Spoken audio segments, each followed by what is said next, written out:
Ah, you weren't even here. Yeah. You were sitting outside, but you already saw it. Yeah, it was a cool punk rock movie screen. Oh, Lots of nice. standing room only. Nice. That's nice. So, welcome everyone to this Grauzone Symposium. My name is Samina, and I'm really excited and happy to talk with Gus and Jay from Boy Husher.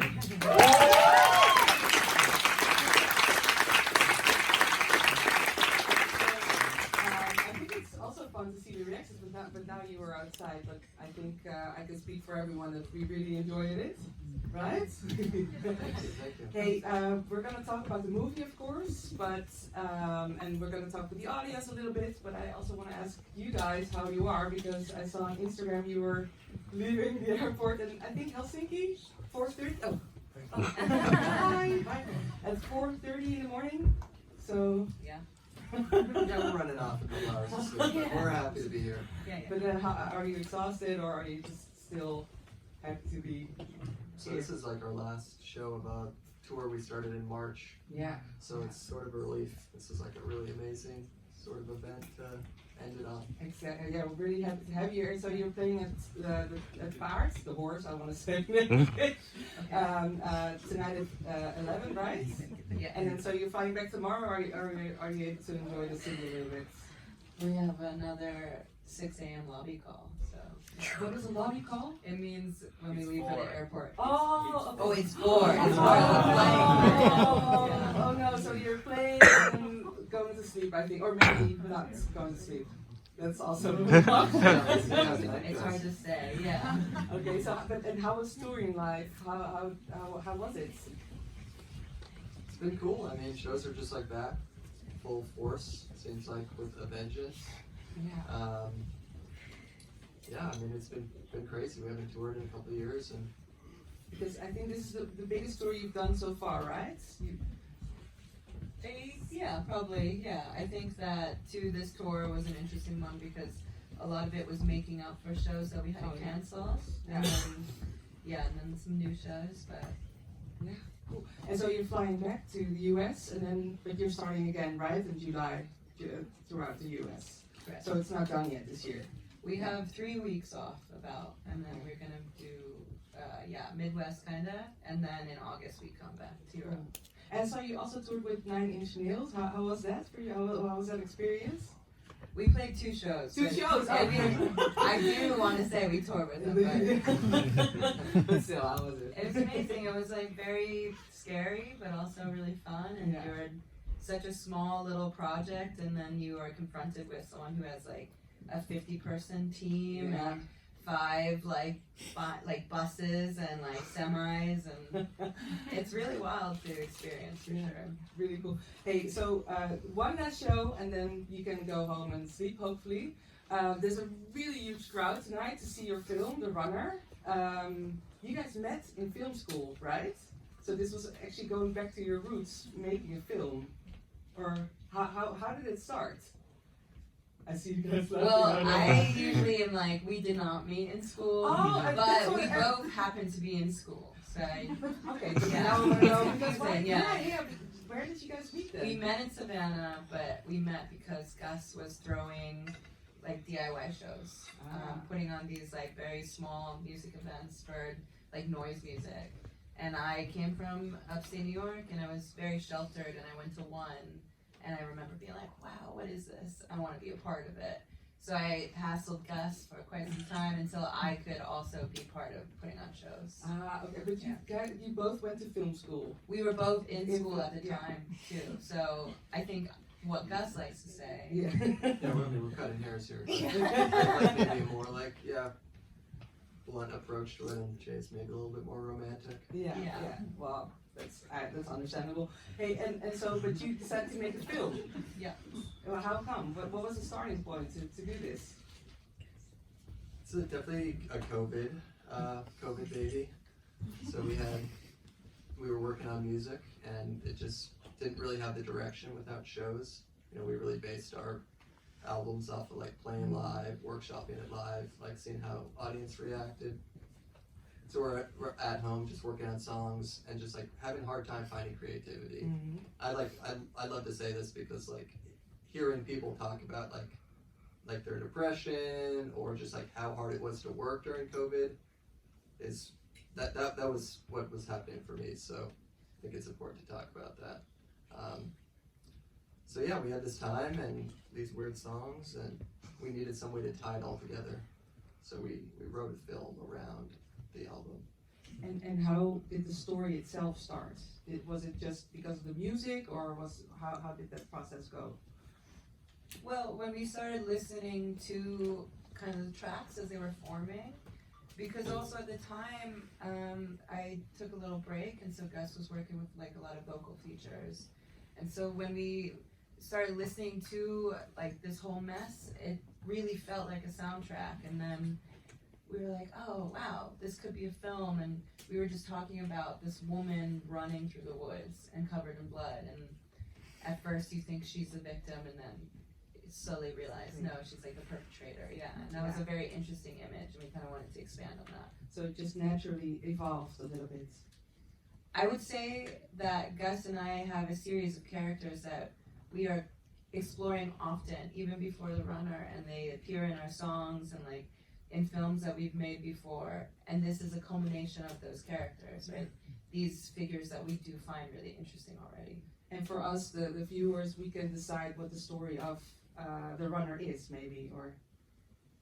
Yeah, I think that's the beauty in cinema, for sure, especially one where it's maybe a little more open-ended. Yeah. And this Christina, right, is her name? How did you find her? Chris is an amazing musician. Her project is King Woman, but a couple years ago we went on tour with her electronic project called Nightcrawler. Oh, yeah. And that's where we really developed this bond with Christina, and watching her on stage every night, you know, you really get this impression that she has this power. And I think that upon meeting her and doing that, we realized at some point in the future we wanted to work with her in a capacity like this. She's really, really amazing. Yeah, I was really impressed by her. And what about an audience? Did you guys have some questions after seeing this film, or was it all really clear? Come on, guys. There's so many people. Oh, see, you can shout it and I'll repeat it. Okay.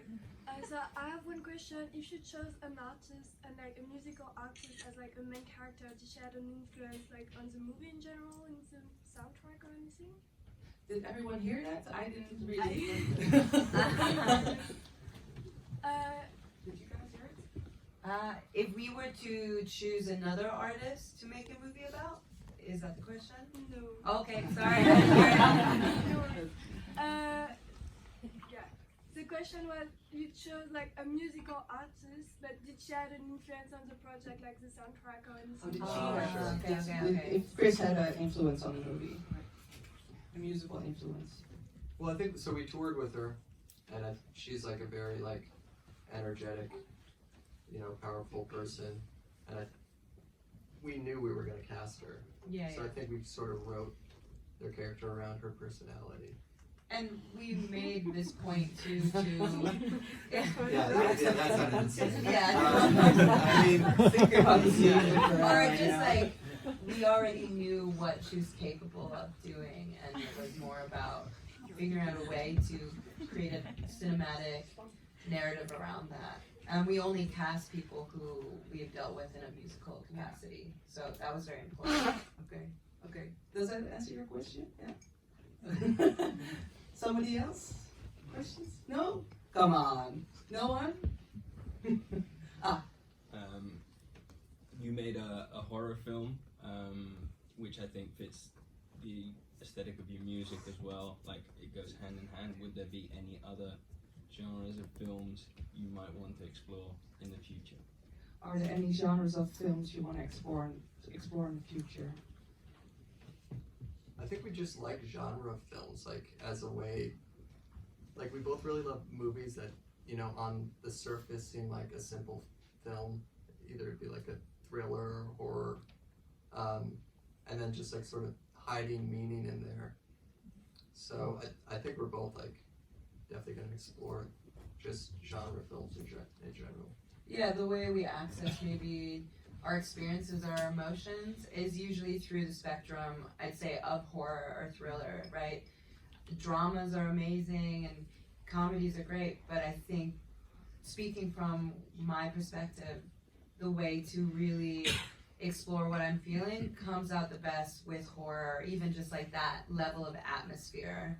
You know, when you get too gory, that's when I back off and I'm like, oh, like Hostel or whatever. I don't know if I can party with that. Maybe Gus can, but it's really just like that moment, like the evocative moment where you can feel fear or you have like this titillation. Like that's really interesting, and that is most closely related to how I experience my life, I guess. Yeah. You also said that you can also identify with the runner, right? Yeah. Yeah. I think this character in particular, we come back to this a lot, but it's just everyone has it in them to want to be bad and want to hurt others and hurt themselves. And so the question is, what happens when you do pursue that? You know, how does that control your life? And I think with Chris's character, that's what we're exploring. Exactly. And do you hate it when people ask you to explain the story, or is it just... No, we're incredibly blessed and lucky that people want to see the movie and come to these theaters and ask us to do Q&As, even though we're like, you know, the least articulate people in the world. I'm really tired. Yeah, I'm very tired. Sorry. No, it's okay. It's okay. No, but it shows there's so many people here. Everybody wants to see you guys and meet you guys and see the story or see the movie. And or do you say film? What is it now? Movie. We shot on 16 millimeters, so we're allowed to call it a film. Yeah. That's good to know. That's good to... Hey, and can you tell us something cool, like some what's the name again? Like trivia, something back that other people don't know about the film, what happened backstage, or how do you say it, behind the scenes? Sure. I mean, the James Duvall cameo is one of my favorites. Yeah. Anyone recognized him? How did you get him? Just kind of a cold call, just like wrote him. He follows us on Twitter, which is an interesting entryway into like remotely famous people, right? Because you're like, hey, will you be in our movie? And then James was a really big fan, and he wrote back, and he's like very enthusiastic and into it, and so he did it. That's so cool. I mean, pretty much everyone in this film is an artist of some kind. Like acting is like a second hobby of theirs. Okay, so there's like everyone has kind of a cool backstory. And you were always on set, right? Because you wrote it, directed it, you produced the score, of course. I saw you chose the locations. Mm-hmm. Where was it shot actually? I don't know. So we live in Western Massachusetts, and basically when we started pre-production, I knew that where our home is would be kind of this central point. So I did like this circle on a map, like within 2 hours from that in the center, and went and looked at every dive bar in Western Massachusetts. It was a good dive bar. I mean, I have to say there's something heartbreaking about COVID among the obvious, but one is many places closed, and then many places were like, okay, we have 2 years, let's renovate. And when you like renovate a dive bar, it no longer is a dive bar. That bar though we're really, really lucky. It's called the Shutesbury Athletic Club. It's called the what? The Shutesbury, which is a town. Shutesbury Athletic Club, and it was created in the 50s by a bunch of men who like wanted to go drink somewhere, but they had to like pretend they had a purpose. So they called it the Athletic Club, and it's so good. It's like such a perfect Massachusetts place. Yeah, and it gave a lot of Red Room vibes from Firewalk with Me. Sure, yeah. Hey, and nobody, I see your... Yeah, so the Machina music video, was that directed in connection with this, or did you make that first or after, or did it just fit in? Or? It's scripted, but we knew we needed some help, so we work often with Netta, who does Muted Widows, right, this production company in LA. So that's a bit of the film that we did shoot in LA. We went out there and directed it, but they produced it. But of course we knew Mariana Saldana had to be in it, so she is the beautiful woman. Yeah, it's like a quarter page in the script though. We just were like, 80s music video. Sparks, yeah. Bodybuilder and Sparks, yeah. So at the end of the movie, the runner, she puts her hand in one of her victims. And what was this representation of, or how did you come up with that idea to do that? Did everybody hear that? Yeah. I've always wanted to make a film, and I think often in the things I write in this piece where someone just like rips someone open.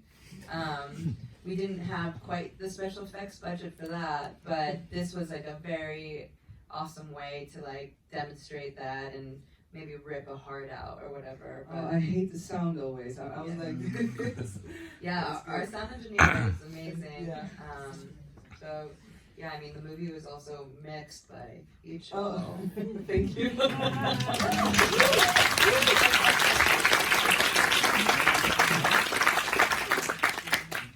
Did you want to add something else? Or I saw you doubting. Oh, no. No, okay. Yeah, I love the sound too. Did you have a question? Yes. The movie starts with what looks like a fake TV advertising for a sound effects box. But actually, it does exist, and you have contributed to developing it, and it's quite successful and sought after and already stolen, I heard. Oh, You're talking about the synth commercial we saw in the beginning, right? yeah, we made like a run of 250. 250 of them with our friend who has a modular company, so we made the standalone synth. Just like a very limited run. But yeah, we made an ad for it. Do you want one still, or were you looking for it? No, it's like a very niche thing, I don't know. Yeah. But did you sell out, or? Yeah, they sold it pretty quickly. Okay. Hey, and making a film, does it pay for more, or are you gonna focus on music for now? Yeah, we have a lot we want to do. We almost died making this movie. It was so stressful, so much work, and we didn't think we'd ever want to do it again. But now, like, we're at these events and we're seeing these screenings, and I think we're kind of hooked. Yeah. So maybe take it to the next level. I mean, our intent always, even separately before we met one another, was to become filmmakers. Exactly. Yeah, That's, so one would say that Boy Harsher is actually the detour from that desire. What was it the name again that you guys started? Teen Dreams? Yeah. With a Z? Always it's always nice to end with a Z, right? When you're young. Yeah, exactly. How do we make Kinda this cool. cool? How do we Yeah. make this cool? Yeah. But Boy Harsher is going really strong right now, right? It's so there's enough concerts to go to and enough projects to start. But are there any ideas already for a new film or? I think we're really interested in kind of exploring some of the characters from The Runner, because I remember the first time we saw the film, we went to the screening in LA, and I just like couldn't believe it. I was like, man, I want to know more about Neck Brace Man or The Lonely Woman. Or like, I was sitting as a dissociated person being like, oh, cool, there's a lot more stories there. A series, maybe. That would be great. Yeah, anyone who works for HBO. Yeah. Oh my God. And what was I gonna ask? I don't know. Are there any more questions? Yes. Is there anything that you guys couldn't do because of like budget and special limit effects? Maybe thinking like to go full near dark in the bar with like everybody at target or something like that. I think it's strange because there was a lot we couldn't do, but then based on that, we really catered the story to what was within our budget. The film, like the actual production, was incredibly challenging. It was a very small crew, and again, we shot on 16, which is incredibly precious. We shot in mid-July, and it was a like terrible tropical storm. So every day it was raining all the time. Our DP, God bless him, he's the best. DP? Director of photography, he kept on getting sick. It was just like one of those things where, yeah, I guess if we had maybe a fuller budget, we would have programmed a little differently, given it like more time, because that's the one thing you don't have. You have no time ever, and you have no time to think and be like, is this what I want? I think though that is good because we learned all of these lessons and we know kind of how to move forward. Yeah. Do you think it's scary to show your film to people, to public? Yeah. Yeah. it would be weird to sit in the same audience and then looking at the faces, right? Or I mean, when we did it in LA, I was gonna pass out. I was like, so it's the first screening in America, and it was like, yeah, very nerve-wracking. But then the second or third time, you kind of are able to watch it a little bit more and look at it. Yeah. Any more people that want to ask? Oh, yeah, there you go. Is there anywhere we can watch a movie aside from being looking at see a screen? We're trying to figure that out, yeah. I mean, right now we do have plans to release DVD and VHS, I think, which would be quite fun, but yeah, trying to figure out this streaming thing has been interesting for sure. Yeah, I feel like if you throw it on YouTube, it's just kind of ruined. Yeah. We're not trying to gatekeep it all, but it's just like, I don't know, content is just so readily available. You started about Pirate Bay yourselves, you guys. Yeah. I mean, I'm all about people sharing and seeing the movie, but I feel like, yeah, if you just make it free and, you know, just right there, just kind of take some of the It's a energy little out there. inaccessible too, so bringing it up in this way is maybe not fair, but anyone who has asked to do a screening, we've been very enthusiastic about. I think this environment is so special, and if we could continue doing this, we will, because we want people to come and see in the theater and like the proper visuals and good big sound. Yeah. Why is the streaming business interesting, you said? Is it just I mean, I think because it's interesting in a bad way, I think? No. Okay. I mean, there's just a lot of different markets. So, for instance, it is streaming on Shudder, but Shudder is only US and UK based, and so then streaming in Europe has been kind of hard to mitigate and figure out what do people even stream on. We had it on Mandolin for a while, but yeah, no one knows what Mandolin is.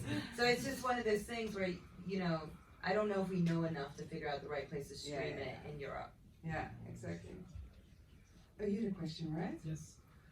I think I'm not the only one saying that you bring something just more than the regular references with this to the table, because I'm all about the details. So when I see a Polaroid of Luciana Purchase, I'm like, wow. you know, this is a Yeah. different level for me already. Kind of. So this is really hot. But what I felt very much personally relatable to was when you specifically mentioned that you had, even though regardless of who would listen to, always the kind of energy to keep doing music regardless of who would listen to or not. I think that is something, given the situation right now, I feel a lot of artists and whoever, also people have a problem maybe continuing with the things they love or they bring them joy. Do you ever question it still regardless of that statement? Or how do you overcome?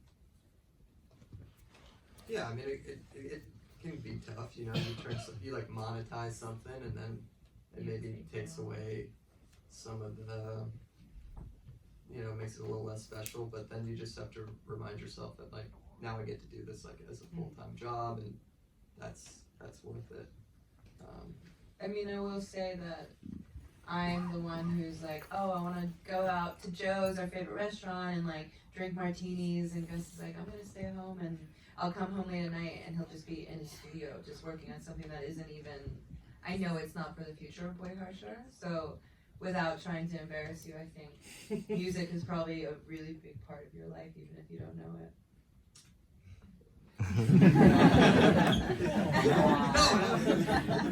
I was actually wondering about your musical process. I saw the show. What's again the name? Against the Clock. Is that always how you guys work? Just naturally, like throwing in some synths and just talking about it as if it's really easy. But and then you start singing. How do you usually work when making a track? Yeah, so we make a lot of stuff. Some, in the studio a lot, making a lot of different beats. Then we'll try Jay on something. None of them work. Gotta start So over. there's so much I stuff get we don't know. heartbroken because I love it, and just like garbage can. It's like almost like a lottery when we can find like an instrumental that works. Yeah. You know. Okay, so you just make a lot, and then you concentrate on something that really makes your heart goes beating fast. Yeah, you know right away. You've got like, you know, a synth line and some drums, and then Jay's voice can just blend with it, and it's just like, okay. And I saw you jotting down some words. Do you always write during the singing, or is it beforehand? I mean, I will oftentimes like bring notes in and use those, but I think when I'm caught off guard, which is like maybe those nights where I'm coming home from the martinis and it's like I It need really to listen to it this. sounds so nice. It shows, Yeah. right? It already sounds so good. It's the Yeah. my favorite. But and so that will just be a moment where I will use words, but it is truly just finding out if my voice and the tone will coalesce. So. Do you ever argue, like, if he wants to throw something away, for instance, and Oh yeah, that's like probably the biggest argument we have. getting your darlings? Yeah, it's already really making a tear in my eye. Yeah, I saw a question behind. So, before you met each other, like right after you met each other, what was the common element that you saw in each other, and you decided that you're gonna be a duo? And did you hear it? No. Okay. Sorry. So, when you met each other, what was the common element that you saw, and you decided that we're gonna become a duo, a musical duo? Oh, when was the moment they became a musical Yeah, duo? yeah. What Yeah. what did they see on each other? Oh, yeah. What did you see in each other? It's honestly just not that romantic and more practical. So when we were throwing shows in Savannah, they were mostly underground music and again noise projects, and there weren't a lot of locals in Savannah. So finally we're like, we should just create something in order to like get our friends to come to the show, so they'll then see this music that we really value. And Gus had this idea, you know, because at the time I was like secretly courting him or trying to and sending him emails with all these stories that I've written. And he's like, why don't you just read these and I'll score? Like I'll do some landscape behind you. And that's really where it came from. So everybody was waiting for a really romantic story. I wasn't expecting something romantic, so. Yeah, it does, right? Yeah. Bye. Any other questions? Yes. Yeah, I was wondering about, you just talked about putting on shows yourself, you know, like DIY. Do you ever consider doing it again? More DIY Yeah. shows. Illegal raves, maybe. I'm always thinking about it. It's difficult standing on a stage like this, you know, going from a small venue to this. I'm always thinking about like what the perfect club would be. You know, that's the cool thing about touring is we've seen so many different clubs. So that, like maybe that's my retirement plan is just like make my perfect club. Can you tell us now what it is? Yeah. Yeah. Is it like the last, what's the name again? The Shrewsbury Athletic Club. Yeah, I think you got a room like that. You got like kind of a dive bar room. pool table, pretty low key, and then a separate room in the back. Yes. Separate the music stage and the bar room. Wood paneling. Say about 12-foot ceilings. What about the lights? Lights. Yeah, you'd have to do something cool with that. Maybe like LED bars on the roof, something like that. And you should have like a barkeeper like that, right? With the Oh yeah. tallness. Cliff. Yeah. Yes, the runner was very inspired by its particular places in Massachusetts, and I'm wondering now that you're finished the European tour, were you inspired by any places you visited on the tour that you Good question. resonated? That could be a runner too, or a European horror. Yeah, I mean, we were just in Ireland, and we're like, yeah, this could be the sequel to that, like very similar, like super green landscape. Or maybe the Hague after. We haven't spent enough time here. Exactly. Yet, Yeah. Where's all the haunted places here?